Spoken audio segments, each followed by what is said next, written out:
When the world laughs at you, let your answer be your actions. Because sometimes just believing that you can already sets you apart from the crowd. People may doubt you.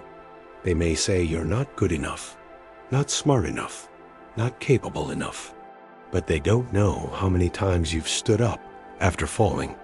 They see the stains on your clothes, but not the dreams still burning in your heart. This world wasn't built by perfect people. It was built by those who refused to give up. And sometimes, just daring to take a step forward, even with trembling legs, is already your first victory. In life, some people wait forever for the perfect opportunity to begin, and they never do. But there are others who, even with nothing in hand, still take that first step, believing that. Do what you can with what you have, where you are. Theodore Roosevelt's words are more than encouragement. They're an awakening. Sometimes we don't need a smooth path.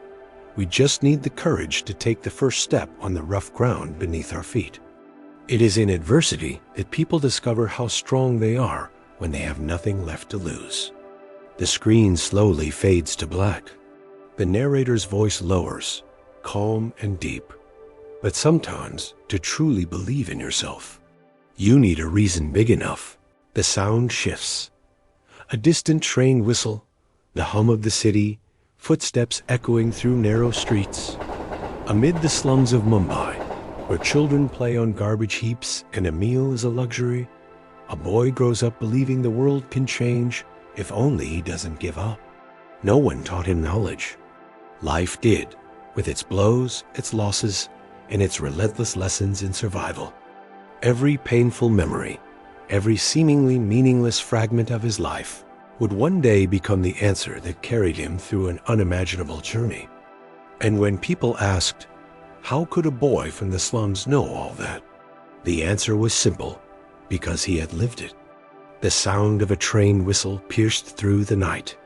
Beneath a rusted bridge, dozens of children huddled around the dying embers of a fire, smoke stinging their eyes. Among them was a 17-year-old boy, thin, frail, with eyes so bright they seemed to hold an entire sky he had never touched. People called him Ravi. No last name, no hometown, only a pair of torn sandals and an old radio that never left his side.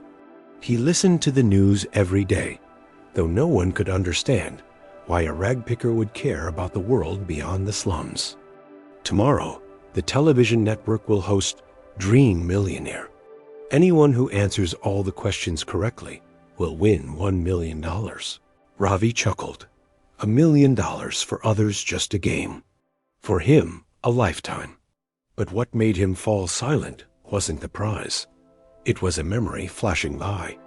His missing older brother once said, "To escape from here, you must dare to do what no one believes you can." That night, Ravi couldn't sleep. He wrote his name on a torn piece of paper and sent it to the station, never thinking anyone would read it. But fate, it seemed, enjoyed teasing those who dared. On the day of filming, Ravi stepped into the studio, surrounded by hundreds of staring eyes. Laughter rippled through the crowd. A ragpicker in a frayed shirt among people dressed in expensive suits. What could that kid possibly know? Someone whispered. The host smirked. First question: who invented the electric light bulb? Ravi looked up. A memory surfaced. When he was 10, scavenging bottles in a mechanic's workshop, he'd seen a portrait of a wild-haired man on the wall, captioned Thomas Edison. Ravi smiled. Thomas Edison. The room went silent. The bell rang. Correct. The next question came, harder than harder still. Each answer Ravi gave seemed to come from the dusty corners of his slum memories. A teacher who once taught letters in a crumbling schoolhouse. A traveler who told stories of Napoleon. A song his brother used to hum about world history. Every question was a scar. Every memory, a fragment of survival. The 14th question: who wrote Three Idiots? Ravi remembered the girl he once loved, reading that book by the river when they were hiding from street thugs. He closed his eyes and smiled. Chetan Bhagat. The audience erupted in applause. Only one question remained. The 15th. What were Mahatma Gandhi's last words? Ravi froze, not because he didn't know, but because that was his brother's final memory. The day he was shot trying to stop a riot. Before collapsing, he held Ravi's hand and whispered, "Hey, Ram." Ravi lowered his head. "Hey, Ram." The lights blazed. The victory bell rang. The studio rose to its feet. The host stood speechless. A boy with no education, no connections, had just become a millionaire. But when the lights faded, the night swallowed Ravi once more. He stepped out of the studio, clutching the check, his heart hollow. No one waited for him outside. No applause, no family.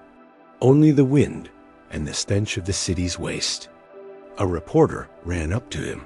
"Where did you study? Who trained you?" Ravi looked up at the sky, where the neon glow reflected off the slums in the distance. He smiled, a faint, almost invisible smile. "No one taught me.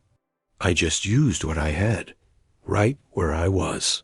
Then he walked away, blending into the crowd as if he'd never existed. But somewhere out there, thousands of slum children looked up at the glowing billboard replaying the show. And for the first time, they believed in something they'd never dared to before, that a chance can begin from anywhere. Sometimes we wait for perfect conditions and miss the chances right before us. That boy had no education, no luck, but he had memory, faith, and the will to survive. What seemed insignificant became the strength that changed his destiny. You don't need to be somewhere else or have more. You just need to begin with what you already have. If you were in his shoes, poor, underestimated, and unseen, would you have the courage to press the button and take your shot at life's game? Or would you keep waiting until everything feels perfect and never begin at all? Share your thoughts in the comments. Would you take the leap or let the moment pass? And if stories like this move you, don't forget to subscribe and turn on the notification so you won't miss the next story about ordinary people doing extraordinary things.